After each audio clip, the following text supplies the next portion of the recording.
Hello everyone, welcome to the एक्जिया IAS academy. तो चलिए देखते हैं कौन से इम्पोर्टेंट न्यूज़ आर्टिकल हैं जो रेलेवेंट रहेंगे एग्जाम पर्सपेक्टिव से। एडमिशन ओपन है, आप हमारे फाउंडेशनल कोर्सेज से जुड़ सकते हैं for UPSC as well as different state PCS के एग्जामिनेशन के लिए। इसमें हम आपको इंटीग्रेटेड गाइडेंस प्रोवाइड करेंगे for pre mains and interview. जो भी गाइडेंस रहेगा एक्सपर्ट एंड एक्सपीरियंस फैकल्टी के द्वारा दिया जाएगा। वन ऑन वन मेंटोरशिप के तहत आपके जितने भी डाउट है उनको कैटर किया जाएगा। कॉम्प्रिहेंसिव स्टडी मटेरियल दिया जाएगा as per syllabus. Regular test series conduct कराई जाएंगी। वीकली टेस्ट रहेगा बिफोर प्री एंड मेंस। इसका जो असेसमेंट है आपको क्विक मिल जाएगा एक दिन के अंदर। करंट अफेयर्स की क्लासेस जो है वो मॉर्निंग को कंडक्ट होती है 7 to 9, जिसमें आपको पूरा जो करंट अफेयर्स है वो कवर कराया जाता है हर दिन का। आंसर राइटिंग पे भी फोकस दिया जाता है। जो हमारी बैच है स्मॉल साइज की रहेंगी ऑफलाइन क्लासेस में, और आपको पर्सनल अटेंशन दिया जाएगा। ध्यान रखिएगा ऑनलाइन क्लासेस भी अवेलेबल है। उसके लिए आप प्ले स्टोर में जाके एक्जिया एकेडमी करके जो ऐप है उसको इंस्टॉल कर सकते हैं, और उसमें आप स्टोर में जाके हमारे कोर्सेज के डिटेल्स को देख सकते हैं, परचेस कर सकते हैं। और कोई अगर असुविधा होती है आपको तो आप कांटेक्ट कर सकते हैं हमारे ऑफिशियल कांटेक्ट नंबर 6002417488 नंबर पे। तो देखते हैं आज का पहला आर्टिकल। तो menstrual hygiene is part of right to life. So हाल ही में जो जजमेंट आया ऑनरेबल सुप्रीम कोर्ट का, उसमें ऑनरेबल सुप्रीम कोर्ट ने जो मेंस्ट्रुअल हाइजीन है उसको आर्टिकल 21 जो है राइट टू लाइफ उससे लिंक किया है, और एक राइट बेस्ड अप्रोच को आगे रखते हुए जजमेंट दी है। तो इसमें टॉप कोर्ट का क्या डायरेक्शंस रहा है वो हम इसी पेज से देखते हैं। तो centre to frame national policy, तो सेंटर को नेशनल पॉलिसी फ्रेम करने के लिए ऑर्डर दिया गया है, डायरेक्शन दी गई है कि किस तरीके से जो मेंस्ट्रुअल हाइजीन है उसको मैनेज किया जा सकता है हमारी माता और बहनों के लिए। पॉलिसी मस्ट एंश्योर फ्री और subsidise menstrual absorbent for girls student. तो स्कूल में, कॉलेजेस में या फिर डिफरेंट जो एजुकेशन इंस्टीट्यूट है उसमें फ्री या फिर सब्सिडाइज्ड जो मेंस्ट्रुअल एब्जॉर्बेंट होते हैं उनको प्रोवाइड करना होगा।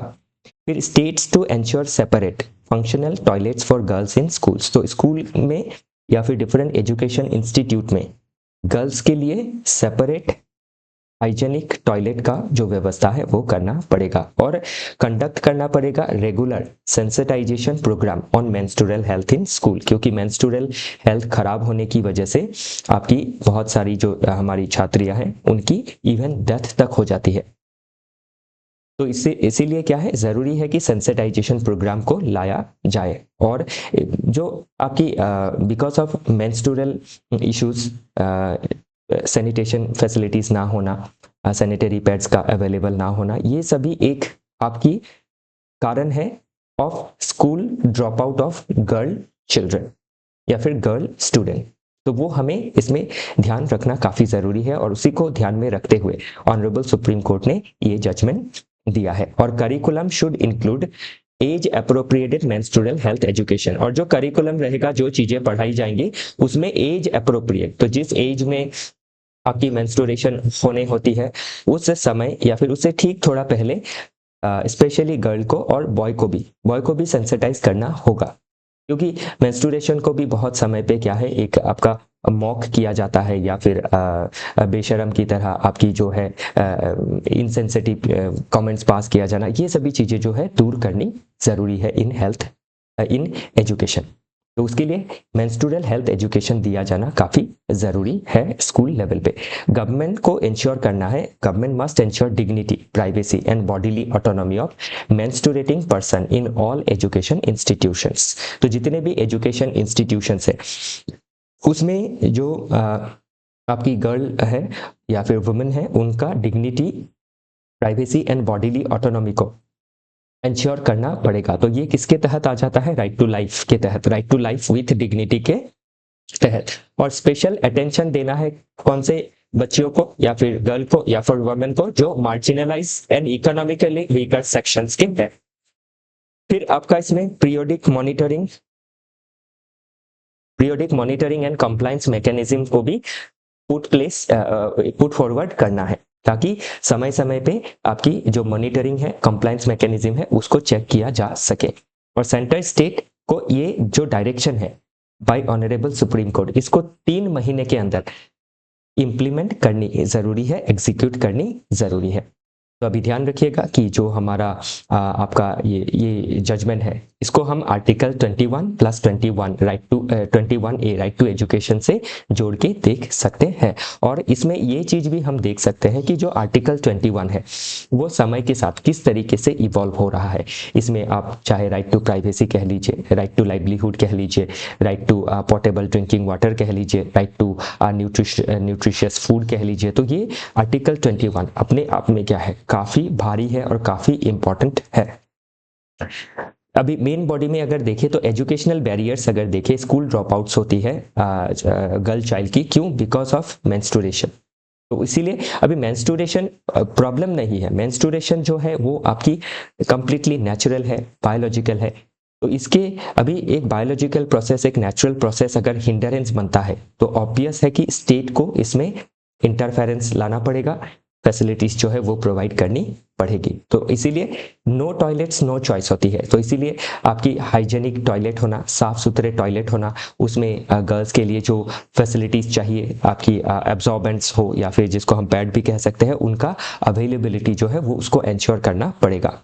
तभी क्या है, हम फ्रॉम सैनिटेशन टू ऑटोनॉमी जो है, तो bodily autonomy as a rights जो है वो गर्ल को मिलेगी। और इससे हम क्या कर सकेंगे, जो अचीव करना है हमें सस्टेनेबल डेवलपमेंट गोल का जो जेंडर इक्वालिटी है वो हम अचीव कर पाएंगे। और नेशनल हेल्थ मिशन को हम एजुकेशन पॉलिसी से हमें जोड़ के देखना होगा।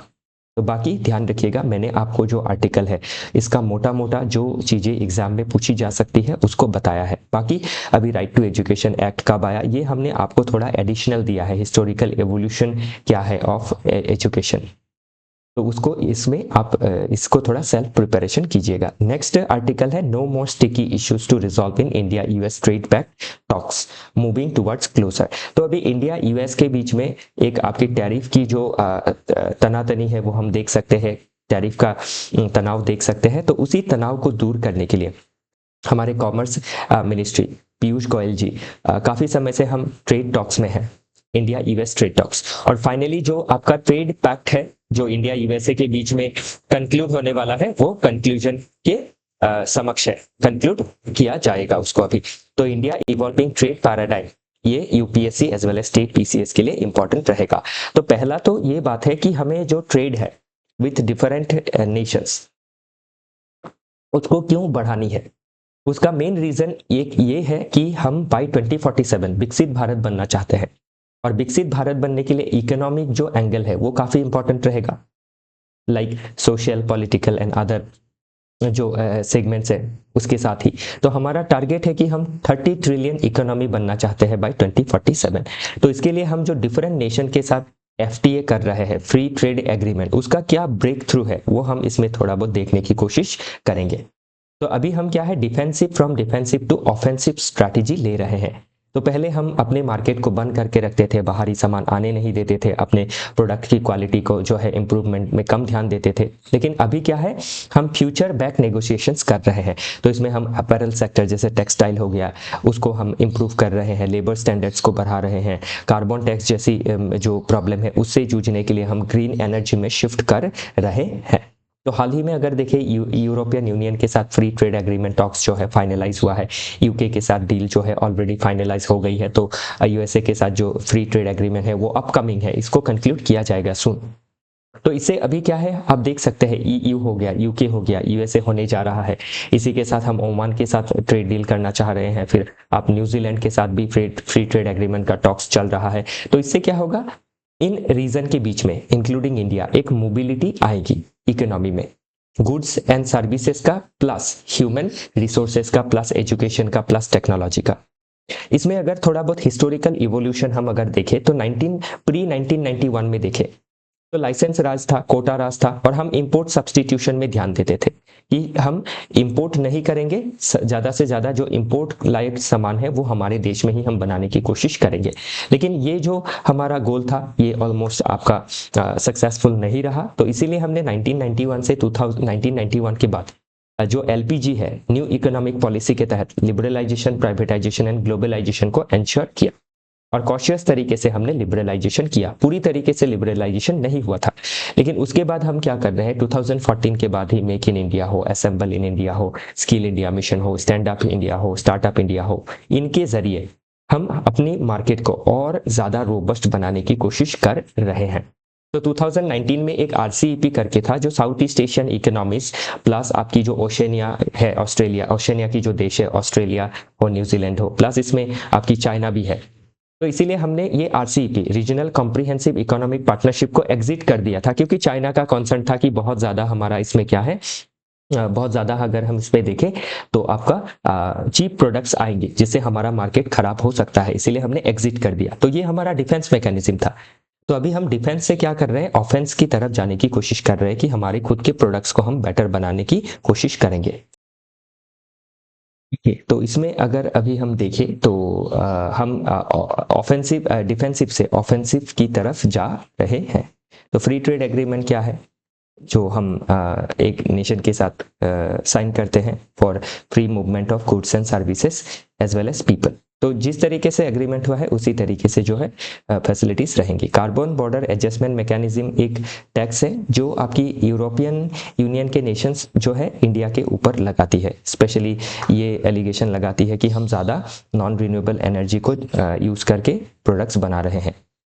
रूल्स ऑफ ओरिजिन, ये भी फ्री ट्रेड एग्रीमेंट का एक रूल्स है, जो कि है कि दो देशों के बीच में ही प्रोडक्ट्स को सेल किया जाना चाहिए। तीसरा जिसके पास फ्री ट्रेड एग्रीमेंट जिससे नहीं है, वो अपनी प्रोडक्ट्स को चैनलाइज कर रहा है, तो उससे रूल ऑफ ओरिजिन का वायलेशन है। इसमें स्ट्रैटेजिक शिफ्ट देखें तो हम चाइना से डाइवर्सिफाई कर रहे हैं और एक ट्रस्ट बेस्ड अलायंस हम बना रहे हैं, और हमारा जो स्किल बेस्ड है उसकी मोबिलिटी हम चाहते हैं ताकि एम्प्लॉयमेंट मिल सके।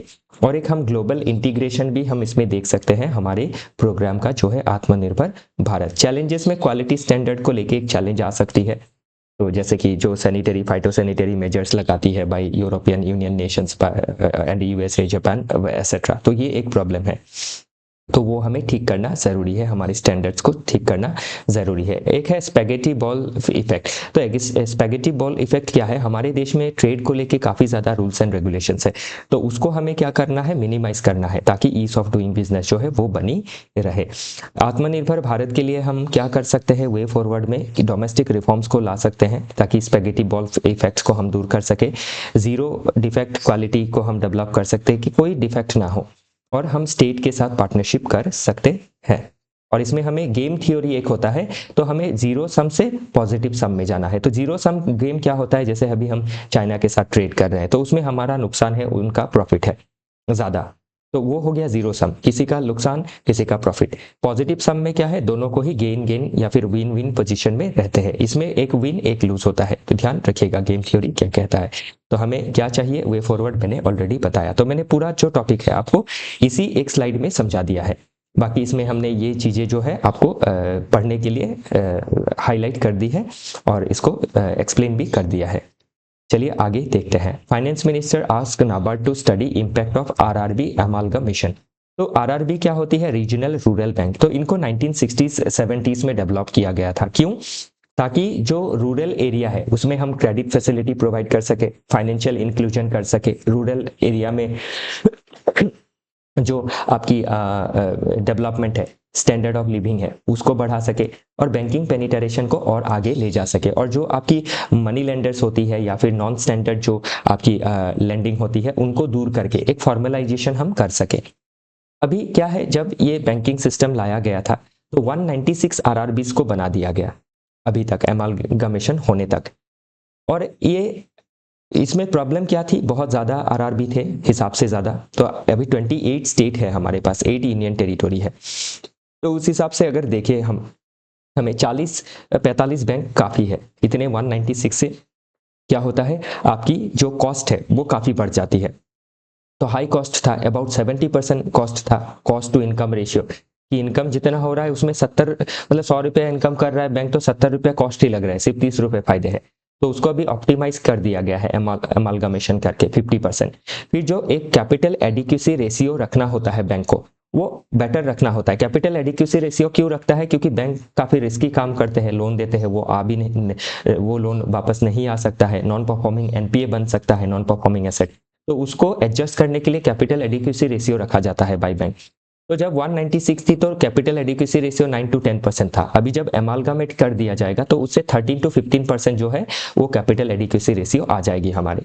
फिर पहले लिमिटेड आईटी सिस्टम था, सब मैनुअली रजिस्टर करते थे, उससे घपलाबाजी भी ज़्यादा होता था। तो अभी टेक्नोलॉजिकल आपकी एडॉप्शन होगी, इंटीग्रेटेड कोर बैंकिंग सोल्यूशन आएगा। तो पहले जो रीजनल रूरल बैंक्स थे उनका जो कोर बैंकिंग सोल्यूशन था वो बाकी जो नेशनलाइज्ड बैंक है उससे आपके बोरो करते थे।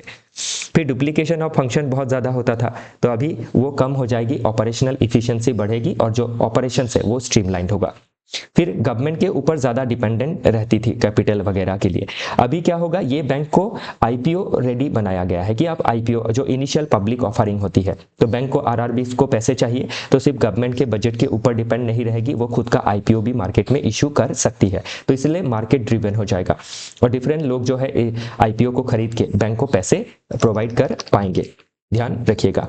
ओके, तो ये टॉपिक भी कंप्लीट हुआ है। तो ध्यान रखिएगा आरआरबी का क्या रोल रहा है, किस तरीके से रूरल इंटीग्रेशन में, रूरल फाइनेंशियल इंक्लूजन में, वुमेन एम्पावरमेंट में, फिर आपकी स्टैंडर्ड ऑफ लिविंग को इंक्रीज करने में, देश की जीडीपी बढ़ाने में मदद कर रही है, उस लिहाज से क्वेश्चन बन सकता है। तो अभी एमालगामेशन किस तरीके से इकोनॉमिक ग्रोथ में मदद कर सकता है, वैसे क्वेश्चन फ्रेम हो सकते हैं, तो ये आपको देखना जरूरी है। तो इस तरीके के क्वेश्चंस बन सकते हैं। चलिए देखते हैं आगे अगला topic, prefer co production to localisation, industry on India EU defence pact. तो सभी को पता है, हमने ऑलरेडी डिस्कस किया है कि इंडिया ईयू के बीच में आपकी जो फ्री ट्रेड एग्रीमेंट है वो कंक्लूड हो गई है और इसको mother of all free trade agreement कहा जा रहा है। क्यों? इसमें आप क्या है, गुड्स एंड सर्विसेज को साथ में लेते हुए आपकी पीपल की मोबिलाइजेशन है, ह्यूमन रिसोर्स की, वो भी मोबिलाइज होगी और डिफेंस जैसे जो बहुत इंपॉर्टेंट सेगमेंट है उसमें भी क्या होगा, कोऑपरेशन होगा। तो अभी को प्रोडक्शन करने जा रहे हैं। तो को प्रोडक्शन क्या है, यूरोपियन यूनियन की डिफरेंट नेशन और प्लस इंडिया मिलके प्रोड्यूस करेगी और लोकली प्रोड्यूस किया जाएगा। जैसे जर्मनी का कोई टेक्नोलॉजी है वो हमारे देश में इंडस्ट्री सेटअप करेंगे और उससे हम डिफेंस का प्रोडक्शन कर सकेंगे। तो इसे आप समझ सकते हैं कि किस तरीके से क्या है, हमारा खुद के देश के अंदर जो हमारा आत्मनिर्भर भारत है इन डिफेंस सेगमेंट वो हम आगे बढ़ा सकते हैं। प्लस डिफेंस मैन्युफैक्चरिंग को हम डिफरेंट रीजन में एक्सपोर्ट कर सकते हैं, हम बेटर टेक्नोलॉजी रिसीव कर सकते हैं फ्रॉम यूरोपियन नेशंस, और जो सप्लाई चेन है उसको इंटीग्रेट करके हम डिफरेंट नेशंस को अपनी प्रोडक्ट्स की सेलिंग करके एक्सपोर्ट अर्निंग भी कमा सकते हैं और खुद का डिफेंस जो है वो स्ट्रेंथन तो होगा ही। तो इसमें प्राइवेट सेक्टर भी क्या करेंगी, पार्टिसिपेट करेंगी। इसमें फिर जॉइंट डिजाइन होगा, आईपीआर शेयरिंग भी होगी जो इंटेलेक्चुअल प्रॉपर्टी राइट्स है। तो इसीलिए क्या होगा, लॉन्ग इंडस्ट्रियल पार्टनरशिप होगी और एक हम स्ट्रॉन्ग डिफेंस पार्टनरशिप बिल्ड करके यूरोप भी अपनी सिक्योरिटी इंश्योर कर सकेगा और हम भी हमारी सिक्योरिटी को इंश्योर कर सकेंगे। तो ये छोटा सा टॉपिक था जो मैंने आपको समझाया। ध्यान रखिएगा, why it is called mother of all trade. तो उसमें goods, service, defence, space, technology, everything you can ensure or you can write in your mains examination. Next बात करते हैं, UGC equity rules flow from article 15 mandate to remedy historical injustice.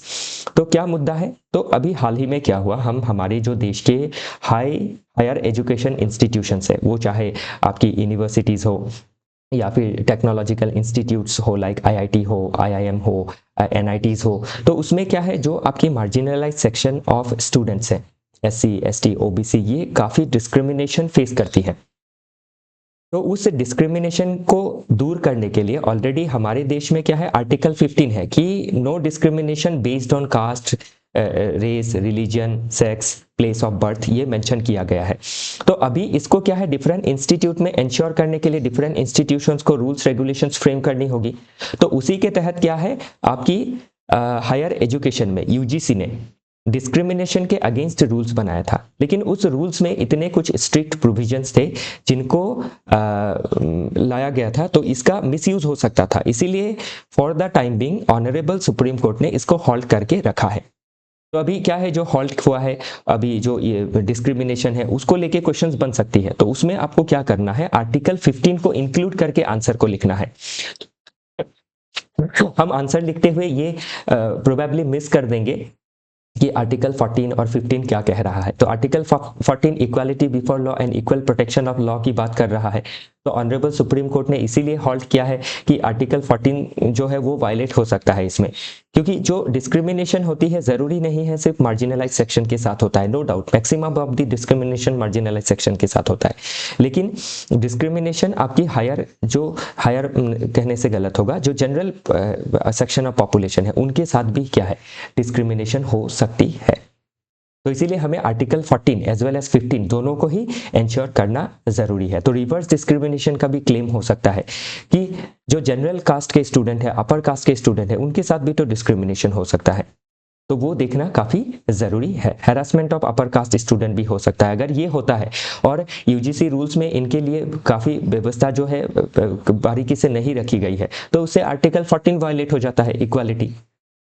तो वो चीजें इसमें mention हमें करनी जरूरी है जब आंसर पूछा जाएगा। तो रैगिंग जरूरी नहीं है कि हैरेसमेंट सिर्फ SC ST OBC का होगा, नो डाउट ज्यादा फेस करते हैं SC ST OBC या फिर मार्जिनलाइज सेक्शन ऑफ पॉपुलेशन, तो उसी के साथ हमें जनरल पॉपुलेशन को भी ध्यान में रखना है, क्योंकि हमारा मेन कॉन्स्टिट्यूशन का गोल क्या है कि सभी के लिए इक्वल फैसिलिटीज होनी चाहिए, किसी के अगेंस्ट डिस्क्रिमिनेशन नहीं होना चाहिए। तो वही चीज इसमें मेंशन की गई है। तो ये रूल्स को फिर स्ट्रेंथन करने का ये भी एक रीजन है कि जो स्टूडेंट सुसाइड से डिस्क्रिमिनेशन है वो काफी बड़ी है। तो इसमें अगर थोड़ा इवोल्यूशन देखें ऑफ एफॉर्मेटिव एक्शन मतलब रिजर्वेशन का इन एजुकेशन इंस्टीट्यूट, तो उसमें हम हिस्टोरिकली देखें तो प्री इंडिपेंडेंस में कास्ट बेस्ड एजुकेशन सिस्टम था, जिसमें आपकी मार्जिनलाइज सेक्शन को फैसिलिटीज नहीं मिलती थी।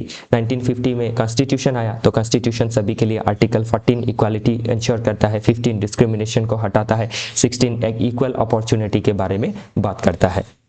तो इसीलिए 1992 तक क्या है बहुत सारे रिजर्वेशंस की फैसिलिटीज रखी गई। 1992 में ओबीसी को 1992 से पहले ओबीसी को रिजर्वेशन दिया गया, तो उसको लेके क्या है एक हंगामा खड़ा हुआ कि कोर्ट में पिटीशन गई और ऑनरेबल सुप्रीम कोर्ट ने अंडर इंदिरा सवेनी केस जजमेंट कहा कि जो कैप है 50% से ज्यादा नहीं जाएगा, 50% रिजर्व रहेगा, 50% ओपन रहेगा।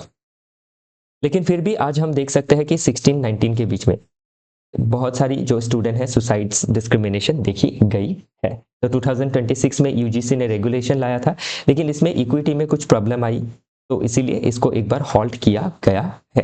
तो इसीलिए अभी इसमें क्या एक फिलॉसफी हम देख सकते हैं जॉन रॉल्स साहब का, वेल ऑफ इग्नोरेंस, कि हम जो भी पॉलिसीज बनाते हैं उसको हमें इस तरीके से बनाना है कि कोई भी इंसान अगर डिसएडवांटेज में रहे, SC हो, ST हो, OBC हो, जनरल हो, सभी को उसमें क्या हो जो ग्रीवेंस है उनका वो रिड्रेस किया जा सके। चलिए आगे देखते हैं। नेक्स्ट आर्टिकल है Hamas should join PLO subscribe to its mandate Palestine minister. तो अभी जो पैलेस्टाइन है उनके मिनिस्टर ने क्या कहा है, तो उससे पहले हम थोड़ा जो इजराइल का पूरा मुद्दा है गाजा और आपका पैलेस्टाइन का वो पूरा देख लेते हैं। तो ये रहा इजराइल, और इजराइल में अभी जो मैक्सिमम ऑफ द पार्ट है वहां पे इजराइल है, ज्यू पीपल रहते हैं और इनका गवर्नमेंट है। फिर जो पैलेस्टीनियन पॉपुलेशन है उनके पैलेस्टीनियन पॉपुलेशन मेनली दो जगह पे रहती है, एक आपका वेस्ट बैंक है और दूसरा है गाजा पट्टी या फिर गाजा स्ट्रीप। अभी यहाँ क्या है, जो पैलेस्टीनियन पॉपुलेशन है उनका जो अथॉरिटी है वो दो हिस्सों में बटी हुई है। गाजा में जो है हमास रूल कर रही है, और जो वेस्ट बैंक है उसमें आपकी जो फतेह पार्टी है वो रूल कर रही है। और फतेह पार्टी जो है वो आपकी एक पीसफुल पार्टी है। तो ये फतेह पार्टी के ही मिनिस्टर है जिन्होंने कहा है कि जो हमास है उनको ऑन बोर्ड आना चाहिए और एक पीसफुल रेजोल्यूशन हमें लाके जो प्रॉब्लम है पैलेस्टीनियन और इजराइल के बीच में उसको खत्म करना चाहिए, और इजराइल को भी सपोर्ट करना चाहिए पैलेस्टीनियन पॉपुलेशन की ऑटोनॉमी को, उनकी टेरिटोरियल इंटीग्रिटी को। तो इसमें अभी क्या है, पैलेस्टीनियन पॉपुलेशन को रिप्रेजेंट करने वाली जो ग्रुप डिवाइड होके रखी है उनके बीच में क्या है, सुलह होना काफी जरूरी है। तो इसीलिए इसमें कहा गया है कि unification path to one Palestine, कि एक पैलेस्टाइन हो, दो पैलेस्टाइन नहीं। तो यूनिफिकेशन मॉडल में अगर हम देखें तो unified leadership for one Palestine, तो एडहेरेंस टू नॉन वायलेंस को एडहेयर करना है। तो ये कौन कह रही है, पैलेस्टीनियन अथॉरिटी, जो कहाँ पे है, आपकी वेस्ट बैंक में है। तो इसमें सिंगल आर्म्ड विंग होना चाहिए, कि एक ही आर्म्ड विंग हो, तो one law, one government and one arm force हो, ना कि आपकी दो हो, एक वेस्ट बैंक में एक गाजा में। तो इससे क्या है, प्रॉब्लम होती है। तो अभी देख सकते हैं क्योंकि इजराइल हमास का जो आपका कॉन्फ्लिक्ट था उसके वजह से ह्यूमैनिटेरियन क्राइसिस आया गाजा में, गाजा पट्टी में, इस जगह पे। ओके और ये क्राइसिस इतना भयंकर है कि 85% जो एरियाज है डिस्ट्रॉय हो गई है, फूड वाटर सभी चीज का शॉर्टेजेस होके रखा है। और इसमें रोल ऑफ इंडिया देखें तो हम सपोर्ट कर रहे हैं 2 स्टेट सोल्यूशन का, कि एक इजराइल होगा एक पैलेस्टीन होगा, और हम गाजा रिकंस्ट्रक्शन में भी मदद करने जा रहे हैं जो भी हमसे बन सकता है, ध्यान रखिएगा। तो 2 स्टेट सोल्यूशन है, एक इजराइल एक पैलेस्टीनियन, और एक यूएनएससी में रेजोल्यूशन भी है 2803, ये नंबर ध्यान रखिएगा, प्रॉब्लम्स में पूछ लिया जा सकता है। फतेह ऑलरेडी मैंने बताया कि PLO largest fraction West Bank authority, जो वेस्ट बैंक है वहां पे कौन रूल कर रही है, फतेह पार्टी। और ये फतेह कौन है, पीएलओ जो है, पीएलओ हो गया पैलेस्टाइन लिबरेशन ऑर्गेनाइजेशन, जो आपकी इसके अंदर से ही एक पार्टी है फतेह पार्टी, और फतेह पार्टी ही क्या कर रही है, आपकी इस रीजन में डिफेक्टो रूलर है, वो डिफेक्टो कंट्रोल है। और अगर हम इस रीजन में देखें तो इसमें हमास का कंट्रोल है। तो अभी हमास को पर्सपेक्टिव की बात है, कोई इसको टेररिस्ट ऑर्गेनाइजेशन बुलाता है, कोई इसको लिबरेशन ऑर्गेनाइजेशन बुलाता है, तो जिसको जो ठीक लगे। तो इसे डिफेक्टो कंट्रोल अगर देखें तो Hamas control over Gaza since 2007, तो हमास यहाँ पे गाजा पे 2007 से जो है वर्क कर रही है, फंक्शन कर रही है एज डिफेक्टो गवर्नमेंट और मिलिट्री, तो इसको ध्यान रखिएगा। नेक्स्ट अगर इसमें हम देखें तो ये देख लिया हमने हिस्टोरिकल एवोल्यूशन, अगर थोड़ा देखें तो 1948 में इजराइल क्रिएट हुआ था, उसी के बाद क्या है आपकी प्रॉब्लम जो है वो क्रिएट हो गई थी पैलेस्टाइन और इजराइल के बीच में। तो 1964 में क्या हुआ, पीएलओ का क्रिएशन हुआ, तो जो भी प्रॉब्लम था 48 से 64 के बीच उसको दूर करने के लिए, तो creation of PLO to the centralise the Palestinian resistance, तो पीएलओ बना कि जो पैलेस्टीनियन पॉपुलेशन की जो आपकी ग्रीवेंस है उसको ठीक करने के लिए। तो बहुत सारी आपकी आर्म स्ट्रगल हुई, डेमोक्रेटिक स्ट्रगल भी हुई, और 1993 में एक ओस्लो अकॉर्ड हुआ। तो ओस्लो अकॉर्ड में क्या हुआ, पीएलओ रिकॉग्नाइज इजराइल, पीएलओ जो था उसने इजराइल को रिकॉग्नाइज कर दिया, और एक पैलेस्टीनियन अथॉरिटी एस्टैब्लिश हुई फॉर सेल्फ गवर्नमेंट, कहाँ हुई, वेस्ट बैंक में। फिर 2006 में इलेक्शन हुआ, और इलेक्शन में क्या हुआ, हमास वन दी लेजिस्लेटिव इलेक्शन, और इसमें एक पॉलिटिकल दरार आ गई, किसके बीच में, हमास के बीच में और आपकी जो फतेह है या फिर पीएलओ है उनके बीच में।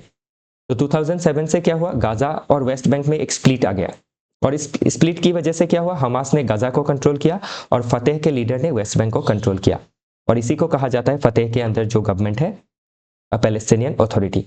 करंट फेज अगर देखें तो 2023 से आपका इंटेंसिफाइड कॉन्फ्लिक्ट चल रहा है हमास और इजराइल के बीच में, तो उसी को अभी ठीक करना जरूरी है। तो लॉजिकल एंड फिलोसॉफिकल बेस से देखें तो डुअल अगर सोवरेनिटी होती है, एक रीजन दो सोवरेनिटी, तो प्रॉब्लम हो जाती है, तो उसको यूनाइट होना है, एक गवर्नमेंट एक फोर्स एक लॉ होना जरूरी है, तो वही चीज इसमें मेंशन की गई है। लास्ट आर्टिकल है गवर्नमेंट फाइनलाइजेस पीएलआई, तो प्रोडक्शन लिंक इंसेंटिव 2 लाया गया है, इससे पहले एक था, तो 2 लाया गया है, scheme for a self sustaining drone ecosystem. तो ड्रोन का जो मार्केट है काफी आगे बढ़ चुका है, ये आपके डिफेंस के लिए हो या फिर डिफरेंट अदर पर्पस के लिए हो। तभी गवर्नमेंट क्या करेगी, 1000 करोड़ का एलोकेशन देगी under PLI scheme, production link incentive, कि जो ज्यादा प्रोड्यूस करेंगे बेचेंगे उनको 5 to 10% का कैशबैक दिया जाएगा ऑन इंक्रीमेंटल सेल। तो अभी हम फ्रॉम 60% इंपोर्ट डिपेंडेंसी, तो 60% हमारा इंपोर्ट डिपेंडेंसी है, तो उसको हमें क्या करना है, घटाना है, और उसी इंपोर्ट हम जो भी हम प्रोडक्शन इंपोर्ट होगा ड्रोन की जो भी सामान, उसमें मेड इन इंडिया का सामान 30% होना चाहिए, तो 30% लोकल वैल्यू एडिशन होगा हार्डवेयर सॉफ्टवेयर वगैरह में। पहले जो पीएलआई था उसमें 120 करोड़ का पीएलआई दिया गया था, अभी 1000 करोड़ का बूस्ट दिया गया है, तो ये काफी ज्यादा बूस्ट हम इसमें देख सकते हैं। तो इससे क्या होगा, हमारे देश में वैल्यू एडिशन ज्यादा होगी, मेड इन इंडिया होगा, रिसर्च एंड डेवलपमेंट बढ़ेगा, एम्प्लॉयमेंट जनरेट होगी, हमारे ड्रोन्स को हम एक्सपोर्ट करके एक्सपोर्ट अर्निंग ला सकेंगे, और धीरे धीरे हम क्या करेंगे, लोकलाइजेशन करेंगे, और 80% मेड इन इंडिया कंपोनेंट्स को इसमें डेवलप किया जाएगा। तो वही चीज इसमें मेंशन की गई है। इसी के साथ आज का जो डिस्कशन है वो समाप्त होता है, फिर मिलेंगे डिफरेंट आर्टिकल के साथ। हमारे साथ जुड़े रहने के लिए आप सभी का बहुत बहुत धन्यवाद।